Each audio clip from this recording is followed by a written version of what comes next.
Off-pump coronary bypass then came about, and basically it was the same idea as the minimally invasive direct coronary bypass, but remember the mid-cab that we did back in '94 was just for one vessel.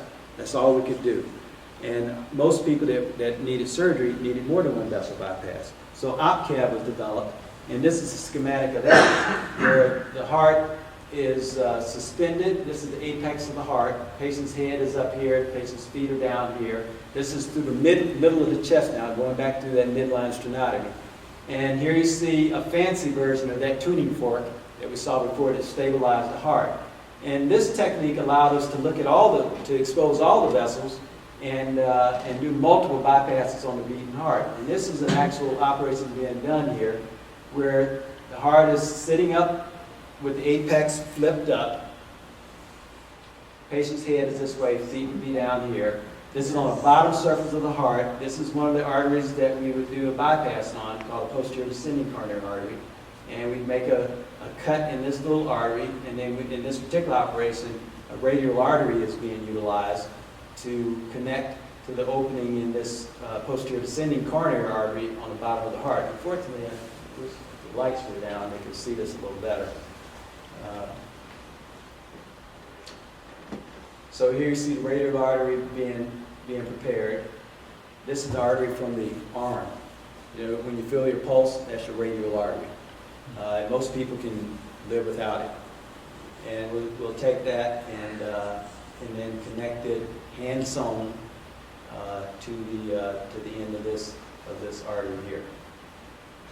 I mean, to the side of this artery here, so it's an end-to-side anastomosis. And then once the vessel is sewn into the side here, and the other end of this radial artery would be sewn inside onto the aorta, the major blood vessel coming out of the heart and going to the rest of the body. Go ahead and skip past that.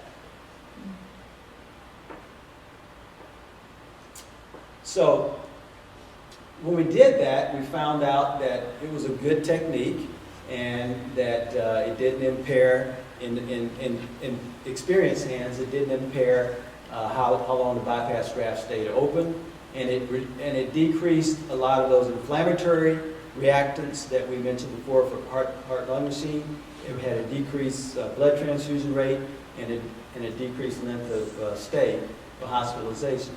And so we concluded that op-cab really was a viable procedure with some advantages over standard bypass. And you know, for years this has been debated because it is a technique that requires experience and extra training to do it. Not just any heart surgeon can just immediately start doing this, but people with experience have shown all of these potential benefits with it. And we do this routinely here. For anybody that we do bypass surgery on, our first choice is always to do it off pump for the reasons that we talked about. I looked at my own series of patients from 1994 to 2006 in a paper that we published in the American Journal of Surgery. And at that time, I had done 756 people on bypass and 652 off bypass. And we found that the incidence of stroke in the people that were done on pump was 2.3%, and the people done off pump was 0.8%.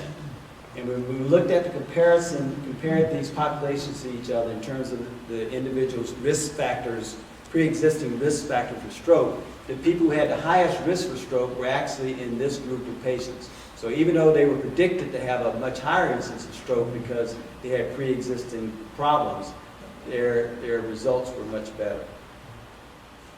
So, you know, the heart-lung machine, I don't care, you know, if you're a trucker or a grocery store clerk, it's easy to understand that the heart-lung machine is not something that you want to have if you don't have to. I mean, nobody's running down to the mall to get a quick run on the cardiopulmonary bypass machine. So the only reason it should be used is if you really need it to do the procedure that you have to do. In most of the operations, unfortunately, we do need it, but whenever you don't need it, I think it's an advantage not to have it. So, moving on to mixed CABG. Now, remember when we talked about coronary bypass surgery, trying to do a minimally invasive, the first approach was to was to eliminate the heart-lung machine and do it through a small incision. Well, unfortunately, by eliminating the heart-lung machine and doing it through a small incision, we were only able to do 1 or 2 bypasses. It wasn't enough. So then we went back to a median sternotomy, and we still eliminated the heart-lung machine with the op-cap procedure, but we could do multiple bypasses with that. So then obviously what you'd like to do is do a small incision and still be able to do multiple operations. Well, unfortunately, we can do that. We can do minimally invasive bypass operations through an incision right here. And this is a real person who was having it done. But of course, the disadvantage is when you do it through that incision, you do have to still go on the heart-lung machine. So you've gotten rid of the incision issue, but you've got the heart-lung machine back into the picture to do that. And it's like all these procedures that we'll talk about, and you don't have to worry about reading all the specifics of this, but basically what this shows you is that there are some people that are suitable for that operation, and then there are other people that aren't suitable for that operation. So when we have the appropriate person, they would be submitted to this type of operation. And there are contraindications for certain situations where you can't use it. It's certainly not something we're going to do in emergency. As I told you before, most of these minimally invasive operations take a longer period of time. And if you have something urgent that needs to be done, you generally won't approach it through any type of minimally invasive procedure. Here's this procedure in more detail.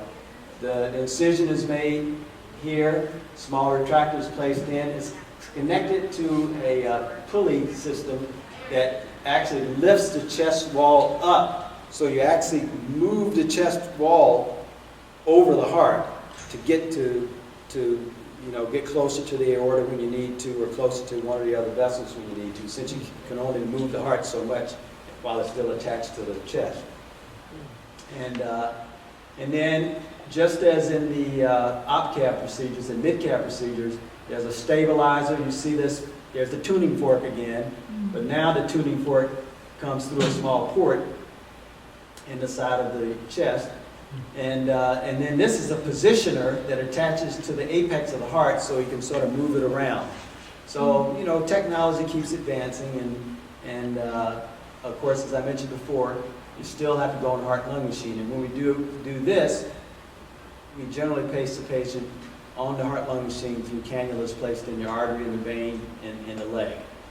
You can do this operation with the heart beating in some patients, depending on how accessible the vessels really are and how much exposure you can get by moving this retractor system up and down the chest wall.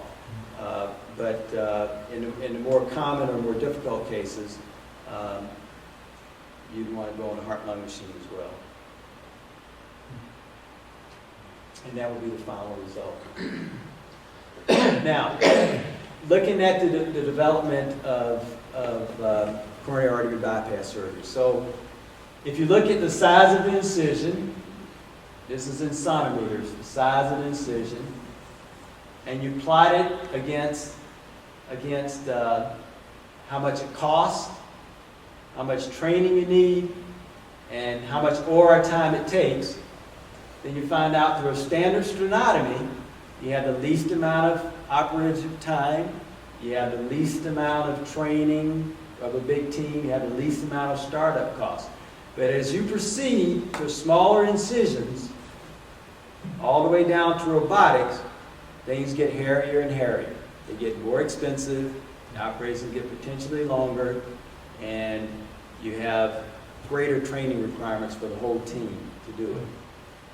For a standard bypass operation, I could have an average nurse and do an excellent operation. I could have an average team do an excellent operation because the majority of it is going to be dependent on my skill. As you move this way, the whole team has to be more and more specific, more and more trained, and you can't have any weak links in the chain, or you don't get a good result. So that's why as you go through this way, things have to be looked at very cautiously and make sure that person doesn't just have a robot, but they got a team that can really use the robot appropriately, and that they're using it on the right people, and this type of thing. When you're doing robotic coronary surgery, it's still a problem in trying to do the anastomosis. I mean, nothing beats picking up something with your hand and using your hand and placing the stitch. So a number of things have been developed over time to allow us to connect the bypass grafts using special tubes. This is a special item here that you can see a little bit better in this, where there's a nitinol clip that's placed, that's connected to a piece of monofilament, goes through the artery, and then as it's pulled up through the artery, instead of having to tie knots, and when we place a suture in an artery, we usually put anywhere from 6 to 12 knots in it. With this, you just place this little nitinol clip in it and snap this off, and it's done. So there's no tie-in. So that makes it simpler to do this. And so when you're trying to do things minimally invasive, anything you can do to cut out needing your hands in there, the better. And you end up with an interrupted connection like that.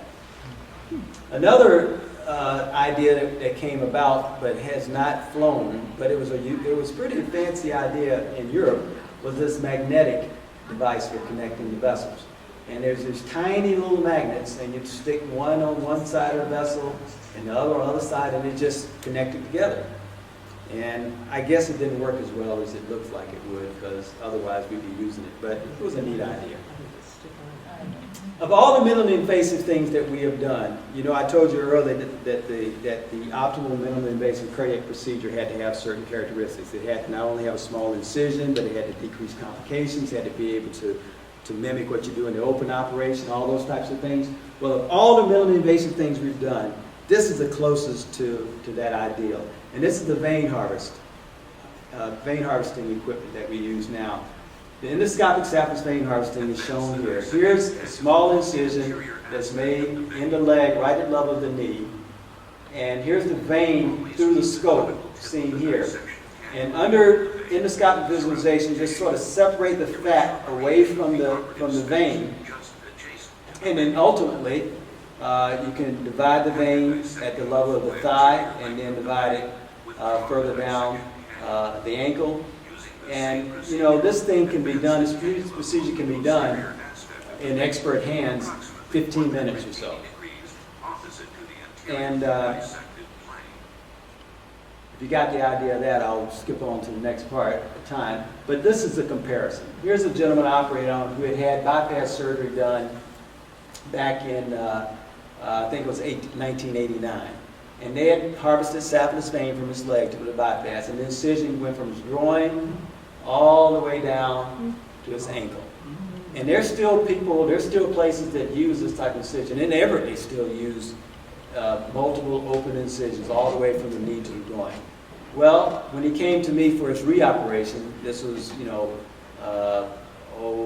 he was done in '89. I think this was done like in 2000 or so. So he's 15, 20 years later. This leg, as you'll see here, this is the incision that he had to take the same amount of vein that he had back in '89. So I'd say that's an improvement. Yeah.